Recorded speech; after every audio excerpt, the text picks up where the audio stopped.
जय श्री राधे। उड़ीसा में श्री जगन्नाथपुरी धाम अर्थात श्री पुरुषोत्तम क्षेत्र विख्यात है। श्रीमन चैतन्य महाप्रभु ने 1510 ईस्वी में संन्यास ग्रहण किया तथा उन्होंने 18 वर्ष तक श्री जगन्नाथपुरी में ही वास किया। ब्रज तत्व को वही ठीक से समझ पाया है जिसने श्रीमन चैतन्य महाप्रभु की लीला को समझा है। श्री राधा रमन लाल जी हमारे इष्ट हैं, पर उनकी सेवा पद्धति, भजन प्रणाली, साध्य साधन निर्देश गौड़ियां हैं। ब्रज रस लीला और महाप्रभु की लीला अनंतर परस्पर गुथी हुई है। श्री जगन्नाथ जी का सही स्वरूप कथा क्या है? श्री जगन्नाथ जी की गोल सांवरी कजरारी आंखों में श्री गौरहरि को क्या दिखता था, जो वह घंटों गरुड़ स्तंभ पर अपना हस्त टिकाए ठाकुर जी को अश्रुपूरित नेत्रों से अपलक निहारते रहते थे। श्री जगन्नाथ जी के इस स्वरूप के कई पहलू हैं। आइए हम एक एक करके कुछ पहलुओं पर प्रकाश डालते हैं। श्री जगन्नाथ जी का इस प्रकार का रूप क्यों है और उनका स्वरूप क्या है? सतयुग के अंतर्गत अवंती के राजा हुए इंद्रद्युम्न, परम वैष्णव और राज ऋषि। उनके दरबार में दूर दूर से परम संत ऋषि आकर हरि कथा प्रसंग कहते। राजा इंद्रद्युम्न के मन में आकांक्षा थी एक ऐसा मंदिर निर्माण की और उसमें एक ऐसा दिव्य विग्रह स्थापित करने की जिसका संपूर्ण जगत दर्शन करने के लिए भाव सहित पधारे। एक महान संत ने एक बार प्रसंगवश एक ऐसे श्री विग्रह नील माधव के बारे में बताया जिसकी पूजा अर्चन करने के लिए देवता गण भी स्वर्ग से धराधाम पर पधारते हैं। वह स्थान नीलगिरी पर्वत के कहीं पास है जो कि सघन लता पता से आवृत है और वहां नील वर्ण कमलों से सुशोभित सुगंधित कुंड के तट पर श्री नील माधव जी विराजते हैं। वह अति सुरम्य स्थान है जहां अनंत हंस और पक्षी विचरण करते हैं। ऐसे प्राकृतिक सौंदर्य के मध्य कल्प वृक्ष और रोहिणी कुंड के समीप श्री नील माधव का निकुंज है। राजा इंद्रद्युम्न की चिर अभिलाषा की एक भव्य विश्व विख्यात मंदिर और सुंदर अति अभिराम विग्रह की स्थापना मानो उन संत के शब्दों में व्यक्त हो गई हो। राजा ने तुरंत अपने सेनापति के भाई विद्यापति को इस विश्वसनीय कार्य के लिए अभियुक्त किया। विद्यापति एक विद्वान ब्राह्मण था जो कि तुरंत राजा के इस कार्य के लिए पुरुषोत्तम क्षेत्र की खोज में निकल पड़ा। कई दिनों की निरंतर यात्रा और प्रयत्न के बाद भी विद्यापति के हाथ कुछ ना लगा। कटक होते हुए महानदी के साथ साथ चलते हुए नीलगिरी पर्वत के पास बसे कुछ घरों में उसे एक शबर जाति के अधिपति विश्ववसु के यहाँ आश्रय मिला। अभी तक विद्यापति अपने कार्य में स्वयं को असहाय अनुभव कर रहा था। विश्ववसु की पुत्री ललिता ने विद्यापति की यथाउचित आवभगत की। विद्यापति ने अगले दिन देखा कि सूर्योदय से पहले ही विश्ववसु स्नान कर घर से निकल गया और देर सायंकाल तक घर में लौटा। लौटने पर उसके वस्त्रों से दिव्य सुगंध और उसके मुख की कांति प्रसन्नता कुछ रहस्य का परिचय देने लगी। विद्यापति ने अनुभव किया कि विश्ववसु की यह दिनचर्या प्रतिदिन की थी।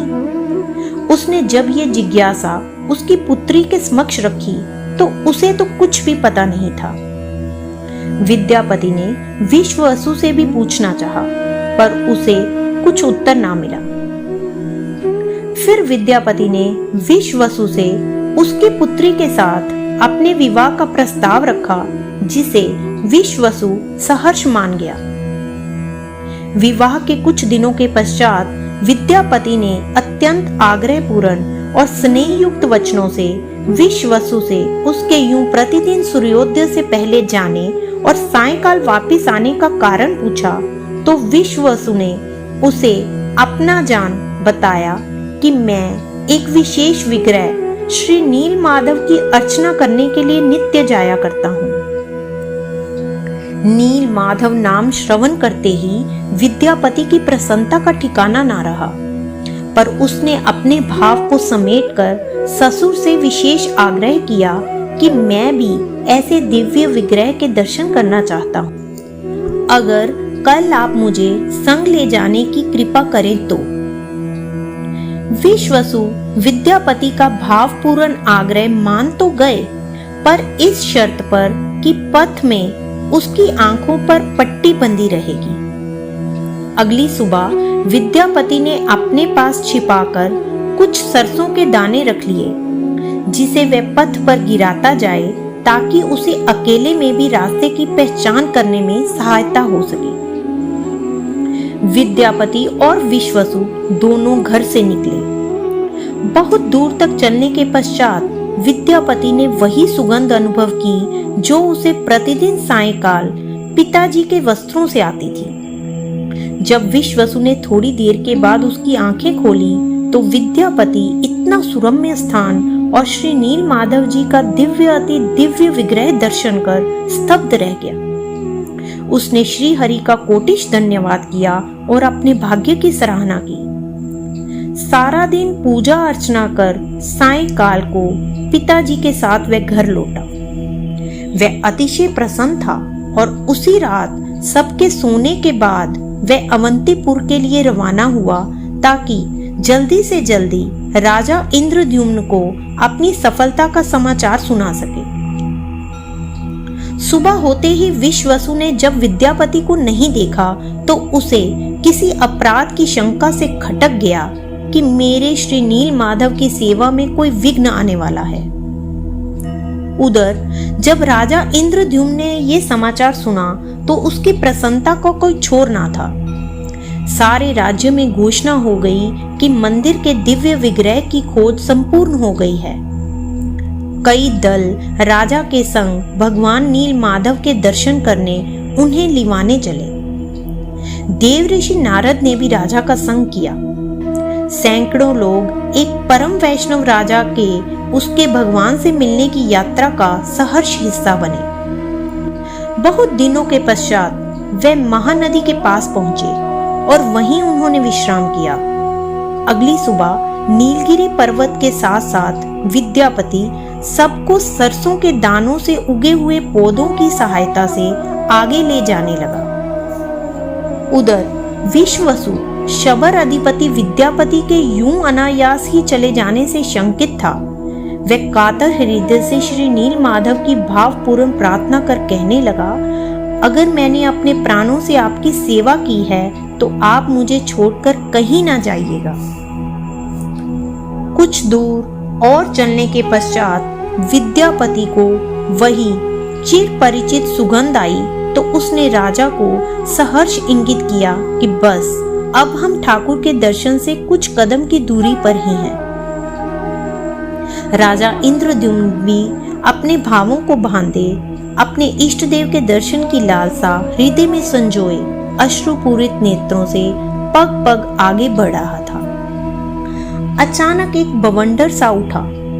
पवन की गति अति तीव्र हो गई और जैसे ही राजा रोहिणी कुंड के समीप पहुंचा तो उसकी पीड़ा, उसके दुख की कोई सीमा न रही कि सब कुछ तो वैसा ही विद्यमान था, पर श्री नील माधव भगवान अंतर्हित हो चुके थे।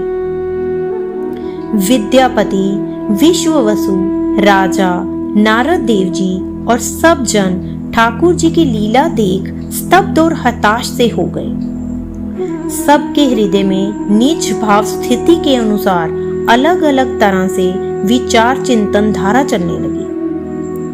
इंद्रद्युम्न भाव विवल हो अश्रुपात करता हुआ ठाकुर जी से कहने लगा, मुझसे क्या अपराध हो गया जो आप मुझे दर्शन दिए बिना ही विमुख हो गए।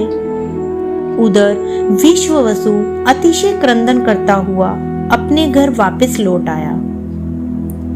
तभी सरस्वती जी की आकाशवाणी सबने श्रवण की, इंद्रद्युम्न तुम यूं हताश ना हो, नील माधव स्वयं किसी और विग्रह का रूप धारण कर तुमसे स्वयं सेवा अंगीकार करेंगे। तुम धैर्य धारण करो। तुम महानदी पर वापस जाओ। वहीं तुम्हें कुछ दिनों के पश्चात दारू रूप ब्रह्म ठाकुर जी के चारों चिन्हों शंख चक्र गदा पद्म सहित प्राप्त होगा और समयानुसार विश्वकर्मा आकर उन्हीं से विग्रहों का निर्माण करेंगे। राजा आश्वस्त हो सब जनों के साथ वापस लौट गया और धैर्य से उपयुक्त समय की प्रतीक्षा करने लगा। एक सुबह महानदी में चारों चिन्हों से अंकित एक दारू तैरता हुआ किनारे आ लगा। जहां खेमे गड़े थे, लोग, प्रजाजन, राजा सब बाहर आकर जय जयकार ध्वनि करने लगे। सबकी प्रसन्नता की सीमा न रही। राजा ने दारू ब्रह्म को प्रणाम किया और जैसे ही उसे उठाने को आगे बढ़ा, वह दारू ब्रह्म तो जड़ के समान प्रतीत होने लगा, हिला ही नहीं। तब तो राजा फिर से निराश हो गया। कुछ ही देर के बाद फिर आकाशवाणी हुई। शबर जाति के अधिपति विश्ववसु ने बहुत वर्षों तक मेरे ही स्वरूप नील माधव की भावपूर्ण सेवा अर्चना की है और अब वह मेरे अंतर्हित होने से मेरे विरह से अत्यंत दुखी है। अब मैं उसकी सेवा से, उसके स्पर्श से ही मंदिर की वेदी तक चलूंगा। राजा भगवान की भक्त वत्सलता देख अति प्रसन्न भी हुए और भावुक भी। उन्होंने विश्ववसु को सम्मान पूर्वक बुलाया और सत्य में दारू ब्रह्म ने उसी की सेवा अंगीकार की और मंदिर की वेदी तक की यात्रा तय हुई। आज तक विश्ववसु के वंशजों को ही श्री जगन्नाथ जी के अंगराग का अधिकार प्राप्त है। समय अंतराल पश्चात राज दरबार में स्वयं ही एक बूढ़ा कारीगर, जो कि स्वयं विश्वकर्मा जी ही थे, उपस्थित हुआ और उसने राजा से कहा कि वह भगवान की वेदी के भीतर ही लगातार 15 दिनों तक भगवान के विग्रहों पर कार्य करेगा और इस समय में केवल बाहर सुंदर संगीत वाद्य गान की व्यवस्था हो, भीतर किसी को भी आने की आज्ञा नहीं होगी।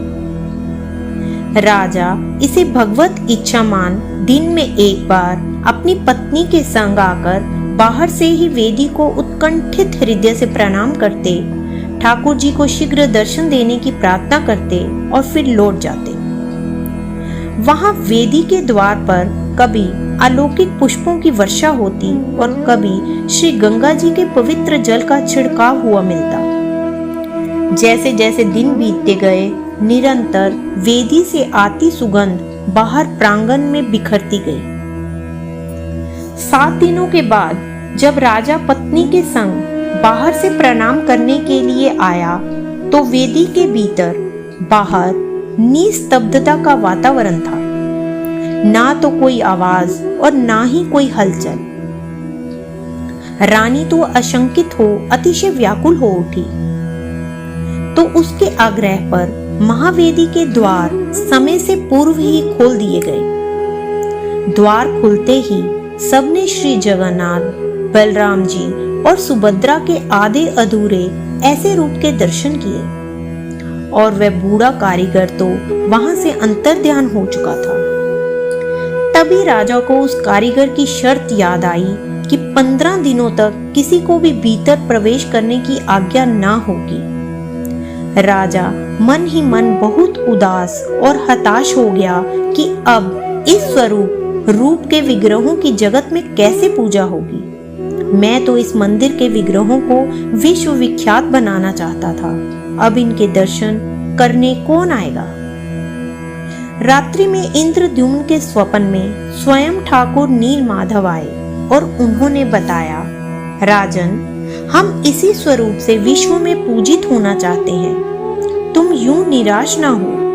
रानी के हृदय में आशंका हमारी कृपा से ही आई थी। ये हमारा करुणामय स्वरूप है जो निस्संदेह विश्व विख्यात होगा।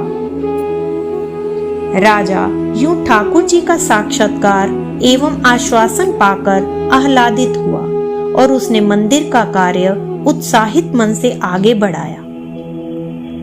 ये स्वरूप श्री ठाकुर जी का करुणामय स्वरूप है। श्री कृष्ण का रसिक शेखर माधुर्य का स्वरूप तो जगत विख्यात है, पर इस करुणामय निज एवं अंतरंग स्वरूप से भगवान भक्तों पर विशेष करुणा करने पधारे हैं। इस स्वरूप की पृष्ठभूमि क्या है, क्या गाथा है, अब इस पर प्रकाश हम कल डालेंगे। जय श्री राधे श्याम।